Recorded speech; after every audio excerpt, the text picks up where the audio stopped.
ഇന്ന് ഒട്ടും പ്രതീക്ഷിക്കാതെയാണ് ഇങ്ങനൊരു കാഴ്ച കാണാൻ സാധിച്ചത്. ഗൃഹലക്ഷ്മിയും വനിതയും ഒക്കെ ഇതുപോലെ ഇങ്ങനെ ഹാങ് ചെയ്ത് വെച്ചിട്ടുണ്ട്.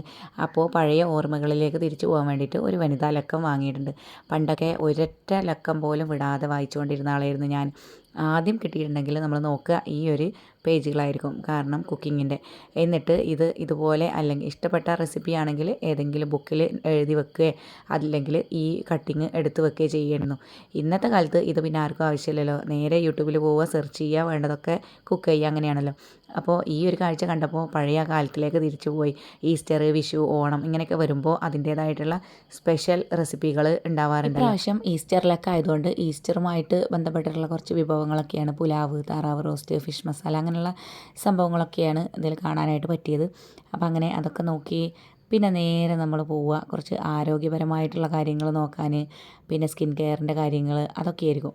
അതൊക്കെ കഴിഞ്ഞ് പിന്നെ നേരെ ഒരു ഓട്ടം ലാസ്റ്റ് പേജിലാണ്. അവിടെ കുറച്ച് കോമഡി ആയിട്ടുണ്ടാവുമല്ലോ, പുഷ്പോൾ എന്ന് പറഞ്ഞിട്ട് ഒരു ഫലിതം, അത് നോക്കാനാണ് പിന്നെ പോകാറുള്ളത്. എൻ്റെ ഒരു കസിൻ ഉണ്ടായിരുന്നു, ആൾ എല്ലാ ലക്കത്തിലുള്ള വനിതയും മുടങ്ങാതെ വരുത്തുമായിരുന്നു.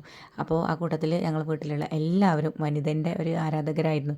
എത്ര പെട്ടെന്നാണ് കാലങ്ങളൊക്കെ കടന്നു പോയത്. നല്ല കാലങ്ങളിലേക്കൊന്നും ഇനിയൊരു തിരിച്ചു പോക്കില്ല എന്ന് ആലോചിക്കുമ്പോൾ ഭയങ്കര ഒരു സങ്കടം. വീഡിയോ ഇഷ്ടമായിട്ടുണ്ടെങ്കിൽ സബ്സ്ക്രൈബ് ചെയ്യണേ.